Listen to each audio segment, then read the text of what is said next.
Wazazi, walezi wenzangu, maisha wakati wa COVID yako vipi? Maisha ya ulezi, maisha ya uhusiano wetu na watoto wetu yako vipi? Je, tunawajua watoto wetu vizuri? Na je, kukaa nao nyumbani zaidi imetufundisha nini? Ama tumegundua yapi? Mimi ni mzazi wa watoto kadhaa, lakini kusema ukweli kutoka hii COVID-19 ije imebidi nirudi tena. Waswahili wanasema ama wazungu wanasema kwa drawing board, nianze kuangalia tena upya mbinu zangu za ulezi. Je, inatosha kumwambia mtoto wako na kuamini na kumwacha afanye vile anavyotaka? Na masuala ya siku hizi kuna Zoom, lakini Zoom inakuja na internet, inakuja na social media. Wakiwa katika social media platforms, wewe kama mzazi, je, unajua watoto wako wanafanya nini? Na kukaa nyumbani kwa muda mrefu kumeathiri vipi watoto wetu kimalezi, kiakili, kimasomo na mahusiano yao kati yao na watoto wenzi wao na wazazi? Ndio masuala ambayo tunazungumzia hii leo. Na basi kujadili swala hili leo niko naye mzazi na mshauri Jane Mwidhera. Asante. Na vile vile niko naye kijana chipukizi Ryan. Asante. Ulikuwa boarding siku nyingi sana. Hii holiday hii imekuwa ndefu sana, haishi. Long story. Umeifurahia? Iko sawa. Kwako imekuwa hivi tueleze. Personally, nimechukulia kama time ya ku reflect on myself. Ndio sasa ukiwa home, kuna more time to yourself than ukiwa shule, kuna rules and schedules. So, nimekuwa tu poa. Nasema tu tuko sawa. Na rafiki zako pekee kutoka pale nje jioni, kama mnachaka story, mnatembea ndani ya estate, wao wamechukulia vipi? Sasa pia ndio kila mtu yako sawa kwa hii COVID era. Naweza pata like unasema go through a lot kama si ndio, kuna si ukikapata boring lazima kae na msemo mwingine. So like unasema hizi kipio social distancing badina sumba tu kutoka nje. Unamsema like lazima ashinde ametafuta validation from friends, lazima hizi tuje tuafanye vitu zake. Watu wanazungumzia masuala ya mental health. Kukaa pale pamoja, ile kama umezoea kutoka utembee, ucheze, uende out na rafiki zako, usome, lakini sisi tumeweka nyumbani kwa miezi zaidi ya 5. Kiakili inawapelekaje ni vijana? Utapata most of the people actually have on these mental challenges. Nikisema the youth na teens, that age bracket, tunapata like kuna umse nimesema ni social sana, so lazima go out there with the people and stuff. But once you get to learn that kwanza kuna COVID, like kwanza ukijipenda hapo ndio kwanza tunaanza ukijipenda, utaelewa si lazima nitoke nje kwanza nifanye interaction na wase, alafu na like sasa kutoka hapo sasa zingine zitakaa mtu Jane Mwidhera. Yes. Kuwa mzazi wakati wa COVID-19. Niambie experience yako. Asante sana Mwanaisha. I guess parenting during COVID, I think, is the hardest task. Wazazi hawako wamezoea kukaa na watoto all this time. Hadi unaona wazazi wengine wanasema ya kwamba afadhali hata hii shule ifunguliwe muende shuleni. Now, with that in mind, you imagine that parents don't even know their children. So unakuta this time when they are at home, this is when they are discovering, oh, unafanya hivi, oh, you behave this way, that kind of a thing. So it's actually a process whereby it is actually affecting the mental health of the parents as we talk about parenting during this COVID-19, and the children themselves. It's actually a hard time for everyone. Yes. Lakini itakuwaje mzazi asimjue mtoto wake ambaye amemzaa mwenyewe pengine amefika miaka 17, 18. Lakini leo unasema mtoto wangu simjui. Ipo nafasi ya kuwa haujui mtoto wako. Maana sasa tumezoea schedule. Watoto wanakuja nyumbani siku tuseme kama 21, 3 weeks, wanafungua wanarudi shuleni. So you realize that a parent doesn't actually know the child kwa sababu unakuta mwalimu ndio saa ingine huwa anakuita na kuambia by the way, mtoto wako anafanya hivi, anafanya hivi.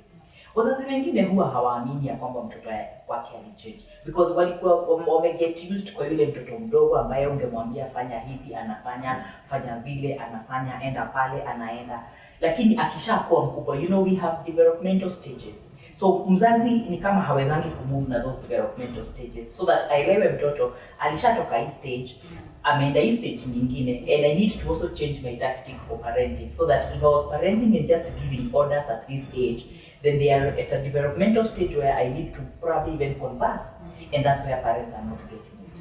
Yeah. Na mimi kwamba wazazi, baadhi ya wazazi wanaweza kukosa kuwajua nini, licha kwamba wao ndio waliowazaa na wanawalea, wanawavisha, kuwasomesha, wanakaa na nini kila siku.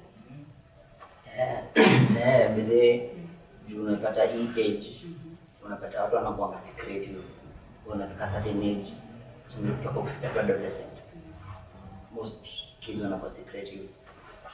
So kuna kitu like anasema sisi ndio mamangu hivi, sisi onyesha dad na kana hivi, so kuna wenyewe wajua watoto wao vizuri. Yaani kitu gani kinafanya sisi wazazi tunakosa kuwajua? Why tunapoteza vipi? Ni kwa sababu hatuwaulizi ama hatuwafuati ama unaamua tu boundaries. Ndio nyumbani mom boundaries. The reason is why there's most parents or some parents they don't know the kids, because unapata when parent ana react to other issues not concerning the kid. Mtoto anashinda sana tumwambie sasa mimi sasa nikimwambia like so pesa amesikia like scandal kwa neighbor, as in mtoto mwingine amefanya sijui ajaje, sasa utasikia reaction ndio zile kwa hiyo mtoto sijui yeye anasema na mimi sasa pia mimi nafanyanga hivyo, anaweza taka kufanya kitu kama hiyo, unaona. So wakati wengine ndio wanajiwekea wewe unyamaze upoteze shida. Usio katika usikuwa intrangu leo unyamaze uumie kivyako. Na biyote nafikiri hapo ndio kuna shida kwamba watoto heri wanyamaze, they are suffering, they are confused, wameogopa. Wazazi nao vile vile stress nyingi, mbio za maisha, assume tu bora watoto wamekula, wamevaa, wako nyumbani wamelala, it is okay. Yes, I think that's where we go wrong as parents. I'm also a parent. And apparently, some of these things you learn even as you parent. As much as I am a professional in this, I am also learning even as I move on. I am not yet there perfecting to be a good parent. One of the things that probably tunapaswa kufanya kama wazazi is to have some one-on-one time with our children.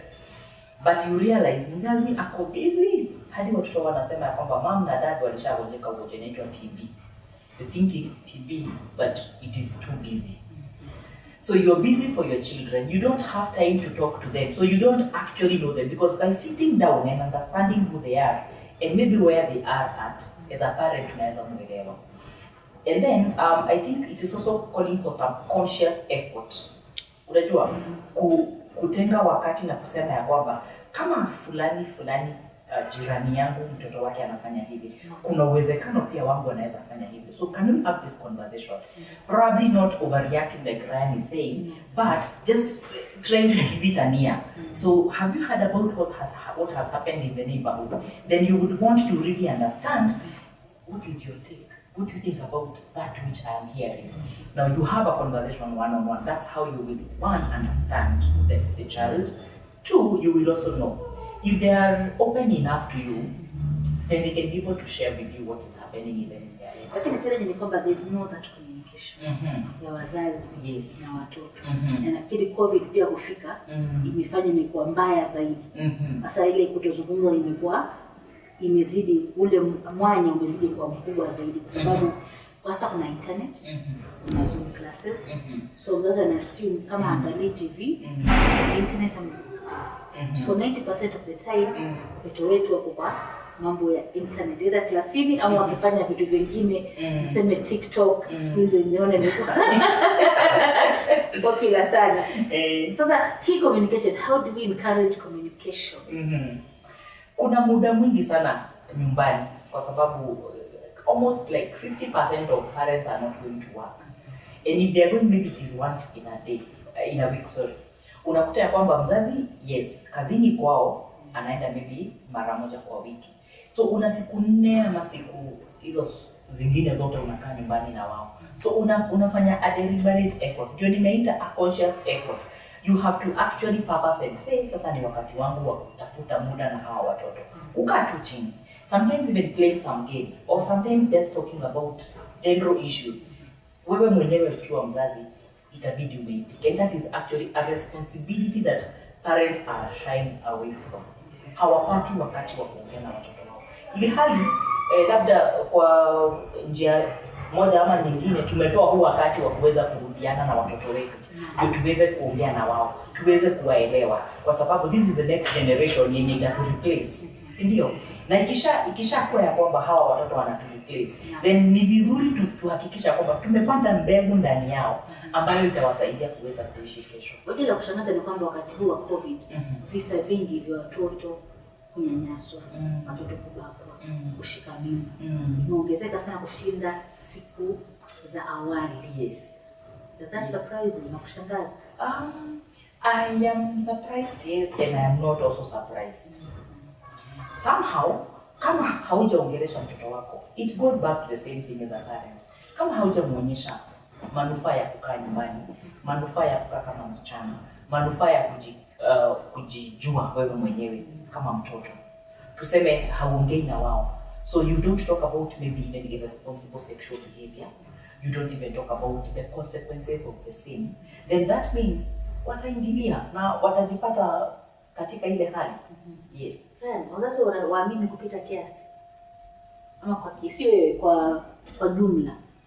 Je, wazazi tunawaamini nyinyi vijana wa siku hizi kupita kiasi? Tunawaamini hii trust ya kwamba tuna assume you can make your decisions kivyenu ili hali hamko tayari? Anasema hadi wazazi during this generation of ours ndio wakali kabisa, like what they're trying to do is wanatu parent when you are parentiwa even back in the day. That's how they are parenting right now. Na by the way mimi nisema like hiyo part pia wanapata wako na hitches juu like hawataki kuelewa like interests za mtoto once you get a friend, a parent should be a friend. Kwa hiyo mtu yeye akisema mama nataka ina so na kuna do your time, so si kwanza anaelezewa ndio akielewa ndio sasa ndio next time akitaka kitu kingine atasema mama nanga do, so sitaenda kumuomba tena rafiki yangu get. Unapata kwa rafiki yake maybe anaenda anaiba mahali ndio unapata hizo hitches, unaona. Kwa mimi tunataka pale kuwa kweli na watoto wetu. Hasa wakati wa COVID, wazazi wamepoteza kazi.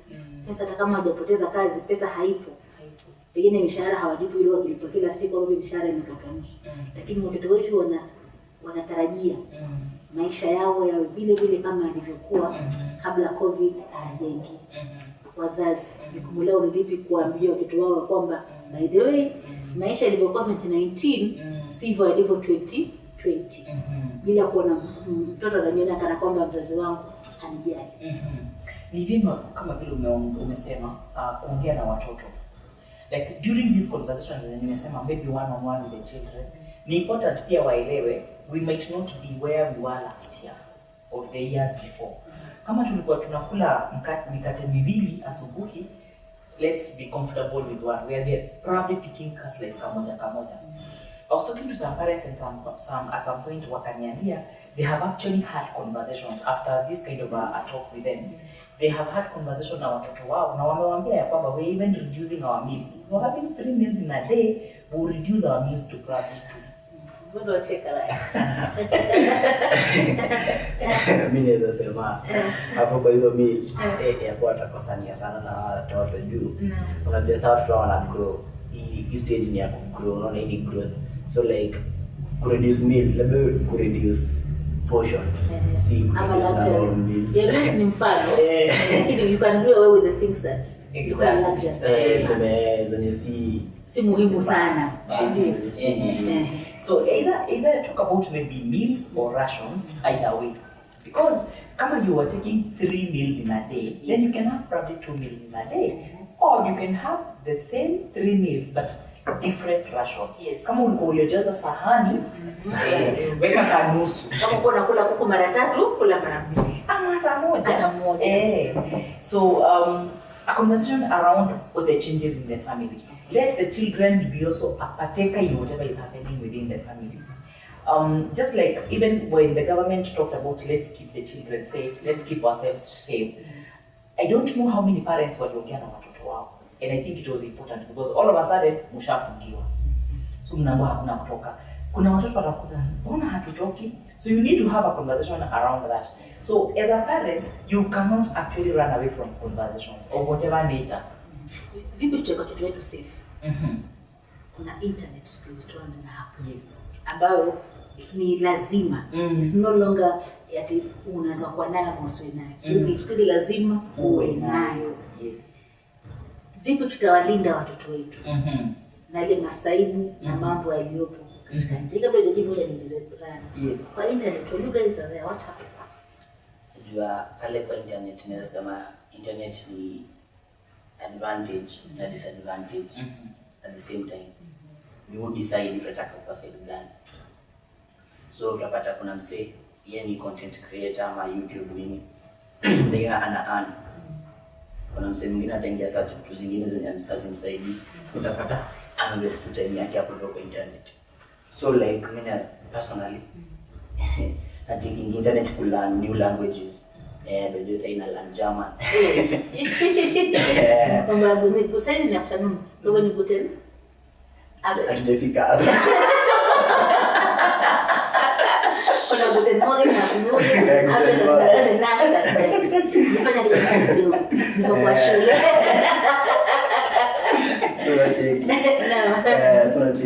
So internet unaweza learn vitu mpya.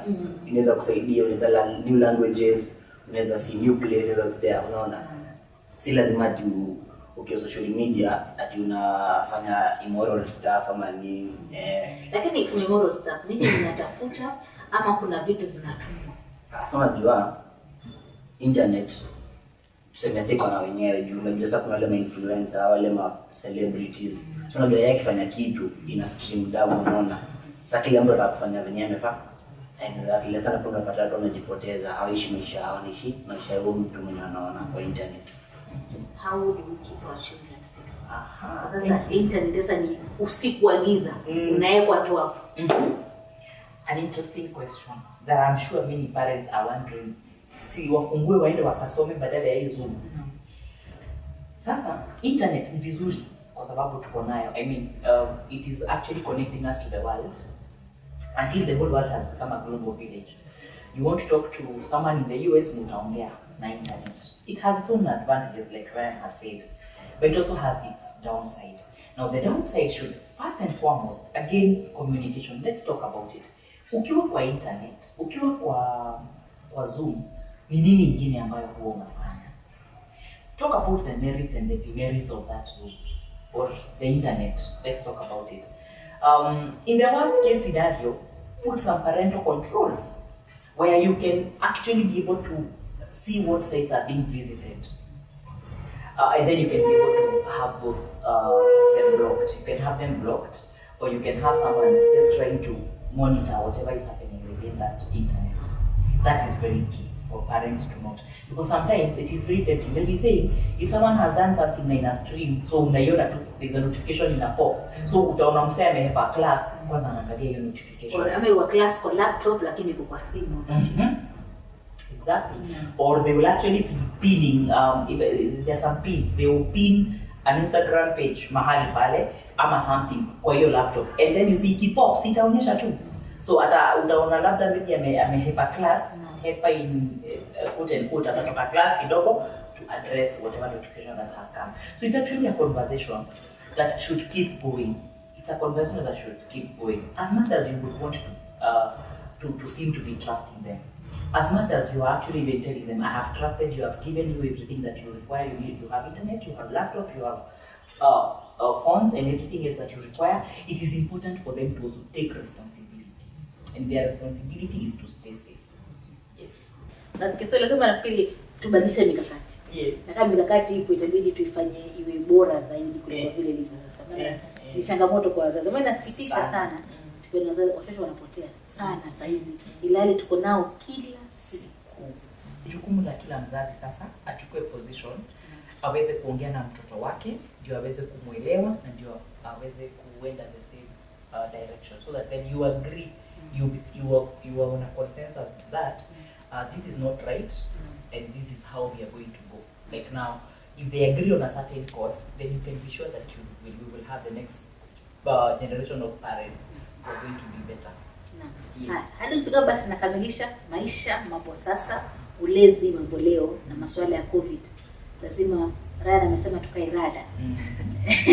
Tuwajue watoto wetu vizuri. Hadi wakati ujao, mimi ni Mwanaisha Kizuga na unatazama Dada Uncensored, maisha mambo sasa.